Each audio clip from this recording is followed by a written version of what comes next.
यहूदी क्या करते थे इन औरतों के साथ? अगर ये अय्याम हैज में होती, ये फितरत है ना औरत की, हर महीने वो नापाक होती। अल्लाह ताला की तरफ से उनके लिए जिस्मानी साख्त ऐसी बनाई गई है कि हर महीने उनके जिस्म से फासिद खून का मादा निकल जाता है। इन अय्याम में इस्लाम जो है औरतों को बराबरी नहीं दी है, ये इनकी एक ज्यादती है इस्लाम में। मैंने पूछा कौन सी बराबरी चाहते हो आप, कौन सी बराबरी? कहा बहुत सारी पाबंदियां हैं, उसको नकाब में रख करके अंदर बंद करके रखते हो, उसको बाहर जाने की इजाजत नहीं है, जैसे तुम घूमते फिरते हो वैसे उसको नहीं घुमाते फिराते, तुम औरतों को पाबंद रखे हो। और दूसरा एक और एतराज इनको कि औरतों की फीलिंग के साथ तुम खिलवाड़ करते हो, 4-4 शादियों की इजाजत देते हो। अभी तो हमने एक ही किया है, फिर भी उनको तकलीफ है। 4-4 की इजाजत इस्लाम ने, तो उसका अलग जवाब है कि औरतों के साथ ये ज्यादती है या इंसाफ है। पहली बात तो यह है कि उनको बंद रखते हो, एक कमरे में कैद रखते हो। और यही मगरिबी तहजीब के दिलदादा कुछ इस्लामी मुल्कों में आकर के औरतों का दिमाग भी खराब कर रहे हैं, आकर के उन औरतों को भड़का रहे हैं कि तुम बाहर निकलो बैनर लेकर के, हमारा जिस्म हमारी मर्जी चलेगी, हमारे ऊपर कोई पाबंदी नहीं चलेगी। हर जगह ये चल रहा है आज। और ये लोगों को बताना ये चाहते हैं कि इस्लाम ने औरतों पर यह सख्ती की है, इनको बराबरी का दर्जा नहीं दिया है। कौन सी बराबरी तुम चाहते हो, कौन सी बराबरी? ये सिर्फ जिस्म के ख्वाहिशमंद लोग औरत को ये समझते हैं कि ये नाचने वाली चीज है, औरत को ये समझते हैं कि ये सिर्फ हमारे खाने वाली चीज है, इसके साथ खेलने वाली चीज है, तुम उसको बराबरी समझ रहे हो।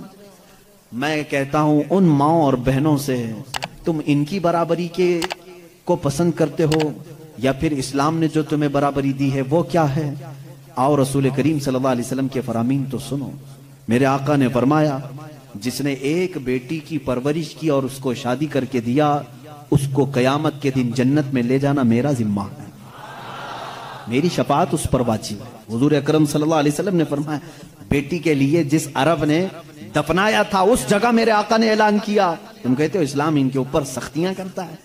यूनान जो उस वक्त का बहुत सुपर पावर रहा है, औरतों के हक में वो लोगों का क्या ख्याल था, आज भी पूछ करके बताएं मुझको।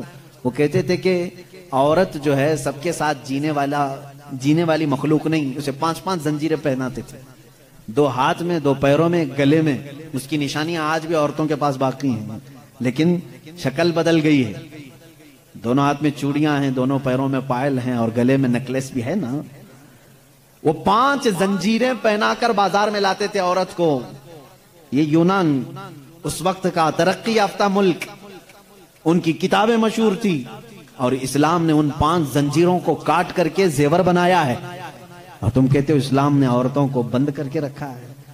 यहूदी क्या करते थे इन औरतों के साथ? अगर ये अय्याम हैज में होती, ये फितरत है ना औरत की, हर महीने वो नापाक होती। अल्लाह ताला की तरफ से उनके लिए जिस्मानी साख्त ऐसी बनाई गई है कि हर महीने उनके जिस्म से फासिद खून का मादा निकल जाता है। इन अय्याम में छूत अछूत वाले मामलात औरतों के साथ करते, जहां इनके घोड़े बंधे थे, इनके बैल और बकरियां बांधी जाती थी, वहीं औरतों को भी रखा जाता था जब तक वह औरतें पाक नहीं होती थी। यहूदी ये करते थे, मक्का में भी, मदीने में, और अरब के जो यहूदी थे यही करते थे। आज भी यहूदियों के यहां कुछ जो ऑर्थोडॉक्स हैं, पुराने ख्यालात के हैं, वो इसी तरह के मामलात करते हैं। वो औरतों को छूते तक नहीं इन अय्याम में। वो समझते हैं कि इतनी नापाक है कि छू लूं तो अपशगुन हो जाएगा। और ये कहते हैं कि औरतों को इस्लाम ने बराबरी नहीं दी। रसूल करीम सल्लल्लाहु ताला अलैहि वसल्लम ने फिर अपनी उम्मत को ये हुक्म दिया कि इंसानी फितरत के एतबार से औरत को अल्लाह ने ये चीज दी है, अगर ये इसे हर महीने आती है तो सिर्फ नमाज, रोजा और कुरान की तिलावत ये उसके लिए मना है। बाकी ये तुम्हारे साथ उठ सकती है, बैठ सकती है, मिल सकती है, एक साथ रह सकती है, एक बर्तन में खा सकती है, एक गिलास में पी सकती है। कभी इसके बर्तन को यहूदियों ने उनके बर्तनों को, गिलास को सब अलग कर दिया था इस अय्याम, इन अय्याम में। फिर तुम आज दावा कर रहे हो कि इस्लाम ने औरतों को दबा कर रखा है। इस्लाम ने हकीकत में औरतों की इज्जत को इतना बुलंद किया है, इतना बुलंद किया है। सिर्फ और सिर्फ आती है बात, ये इनको छुपा करके क्यों रखा जाता है? क्योंकि हमने देखा है। अब इसका जो फैक्ट है वो मैं बताऊं, अकली दलील के एतबार से।